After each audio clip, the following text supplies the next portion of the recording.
Talk of the Town. I'm your host, Robin Zimmerman. Our first guest today is Thomas Dowling. He's a managing director of Aegis Planning, which is located in Wexford Village. Correct. Welcome, Thomas. Good to have you back with us. That's good to be back.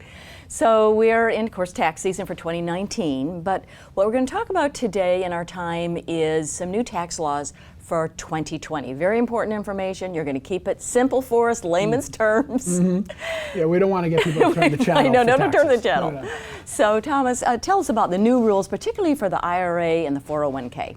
Yeah, and that's the thing. You didn't hear a lot about it. This was approved by Congress at the end of 2019 for starting in 2020. And it literally happened at the end. I think it was around the 20th of December. And you also didn't hear a lot about it because it specifically deals with retirement plans. So IRAs, individual retirement accounts, 401k plans, 403b plans, so forth. And the rules and taxation around the retirement plans for the business owner who set up the plan or the account owner who owns the retirement plan. Right. Okay, so the rules are going to be very significant. We were talking earlier, I actually turned 70 in December, and I knew that at 70 and a half I had to start taking some of the money because the government wants their taxes. That's right. So is that changing? And talk about some specifics for us. That is changing, actually. So you're right, the government wants their money. So they had what's called a required minimum distribution, right? 70 and a half.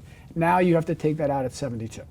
It's 72? Correct. So it's no longer. That's good. Yeah, it's another year and a half where the money can grow tax deferred. Okay, very So very that's good. significant for some people, right? Because some people don't want to start taking it at 7 and a half. Right. And what's interesting about this tax law is that it really affects from older to younger beneficiaries. For example, for younger people, you're now allowed to take out $5,000 for the birth or adoption of a child.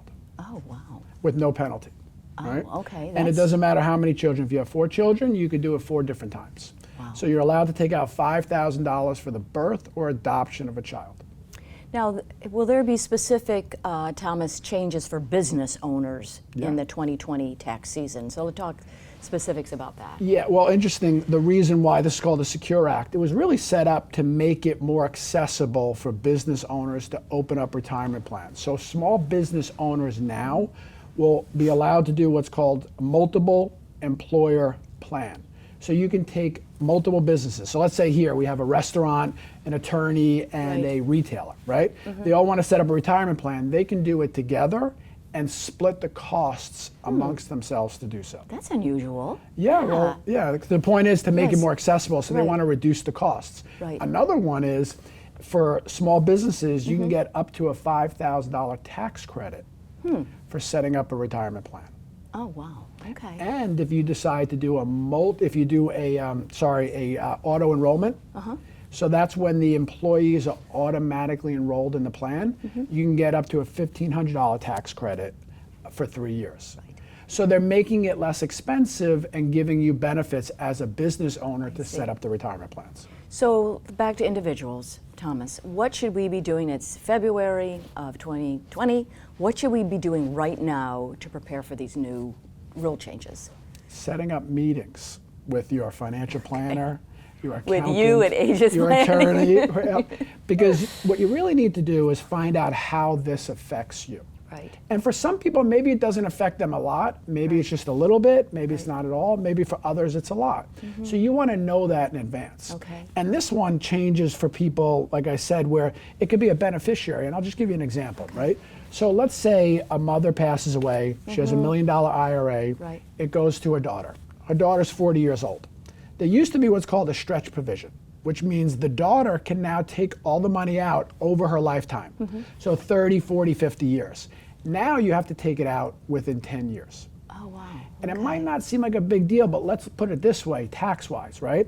Let's say if she's 40, she's probably in her prime earning years, right? And if you have $1 million that you inherit and you're going to take it out evenly over the years, so you take out $100,000 every year. Well, depending upon your tax bracket, you're adding $100,000 to your income. You could be paying $20,000, $30,000, $40,000 in taxes on that, which, by the way, over 10 years can be $200,000, $300,000, $400,000 in taxes. Almost half of what you're getting in inheritance. So when you put it in that perspective, it does affect, and that's not the IRA account owner, that's the beneficiary. So that might change who you put as your beneficiary, estate planning, et cetera. Yeah, so much information, and you are the expert. Thomas, it's so nice to meet you. You're from New York originally. Correct. This is your new home, Aegis Planning at Wexford Village. Again, Thomas Dowling, thank you for being with us. Thanks for having me again. And we'll be right back with Talk of the Town.